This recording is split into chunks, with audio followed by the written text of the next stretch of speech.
अगली खबर का रुख करते हैं। 2 वोटर आईडी के आरोपों में फंसे तेजस्वी यादव के लिए चुनाव आयोग ने फर्जी वोटर आईडी कार्ड जमा कराने के लिए आज की तारीख मुकर्रर की थी। तेजस्वी के दूसरे वोटर आईडी को फर्जी बताते हुए चुनाव आयोग ने उन्हें 16 अगस्त तक वोटर आईडी कार्ड को जमा कराने के निर्देश दिया था। उधर 2 वोटर आईडी कार्ड पर चुनाव आयोग के नोटिस पर तेजस्वी यादव पहले ही चुनाव आयोग को जवाब दे चुके हैं। हालांकि उन्होंने ये नहीं बताया कि आयोग को उन्होंने क्या जवाब दिया।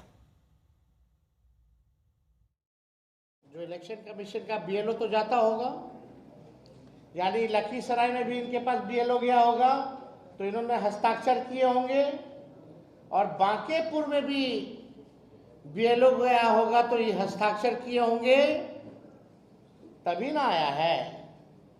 अगर वो हस्ताक्षर डिप्टी सीएम नहीं किए हैं तो जो बात तेजस्वी और हम लोग महागठबंधन के लोग चुनाव आयोग से कह रहे कि पूरी तरीके से फर्जीवाड़ा चल रही है चुनाव आयोग का, तो या तो 2 ही चीज हो सकता, या तो चुनाव आयोग की एसआईआर की पूरी प्रक्रिया ही फर्जीवाड़ा है, या तो बिहार का मुख्यमंत्री फर्जीवाड़ा है।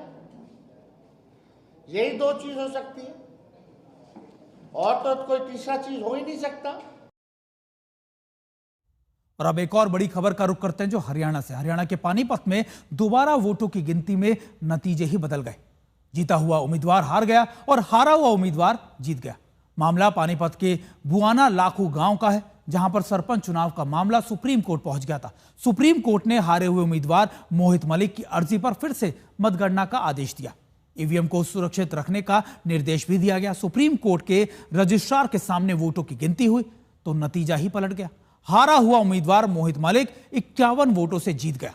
पंचायती राज संस्थानों के तहत 2 नवंबर 2022 को चुनाव हुआ था। बुआना लाखू गांव से 7% प्रत्याशी चुनाव लड़ रहे थे। इसमें से 2 प्रत्याशी कुलदीप और मोहित में कड़ा मुकाबला था। प्रिजाइडिंग ऑफिसर ने बूथ नंबर 69 पर गलती से रिजल्ट बदल गया, जहां प्रत्याशी मोहित को मिली वोट कुलदीप के खाते में जुड़ गए और कुलदीप के वोट मोहित के खाते में जुड़ गए, जिसके बाद सभी बूथों के योग्य के आधार पर कुलदीप को विजयी घोषित कर दिया गया। लेकिन रिकाउंटिंग के बाद रिजल्ट ही बदल गया। पूरे गांव ने उसका मैं तहे दिल से शुक्रिया अदा करता हूं, और आगे भी मैं सभी अपने गांव वालों के साथ मिलजुल कर उनके आशीर्वाद से गांव के विकास के लिए कार्यरत रहूंगा। हाँ जी, सारे प्यार है सभी गांव वालों का। सच्चाई की जीत हुई है। ये जब तक झूठ का तो सारे छोटा ही दिन होता है, सच्चाई तो आनी ही होती है।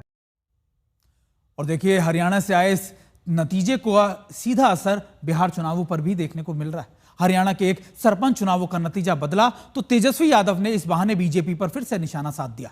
तेजस्वी ने लिखा है कि हरियाणा में एक पंचायत चुनाव में ईवीएम काउंटिंग में एक बूथ में उम्मीदवार को जबरन हरा दिया गया। हारा हुआ प्रत्याशी सुप्रीम कोर्ट पहुंचा। सुप्रीम कोर्ट में वीडियोग्राफी के साथ सभी बूथों की ईवीएम की गिनती हुई। हारा हुआ प्रत्याशी जीत गया, लेकिन उसके कार्यकाल के 3 साल ईवीएम की कृपा से कोई और फर्जी सरपंच रहा। एक बूथ की ईवीएम का यह हाल है। चंडीगढ़ में चुनाव में कैसी धांधली करके बीजेपी को जिताया था, जिसके बाद से कोर्ट में खारिज कर दिया गया। उसके बाद बीजेपी सरकार ने वीडियो रिकॉर्डिंग रखने के नियम बदल दिए थे। अब 45 दिन के बाद चुनाव आयोग आपको गिनती का वीडियो नहीं देगा। अब जब बीजेपी चुनाव आयोग के साथ मिलकर साक्ष्य को खत्म कर देगी तो आप कोर्ट के सबूतों का क्या रखेंगे? ये लोग लोकतंत्र के खिलाफ, इसलिए लोकतंत्र में ये 2 लोग पारदर्शिता नहीं चाहते। ये तेजस्वी यादव की तरफ से कहा गया है।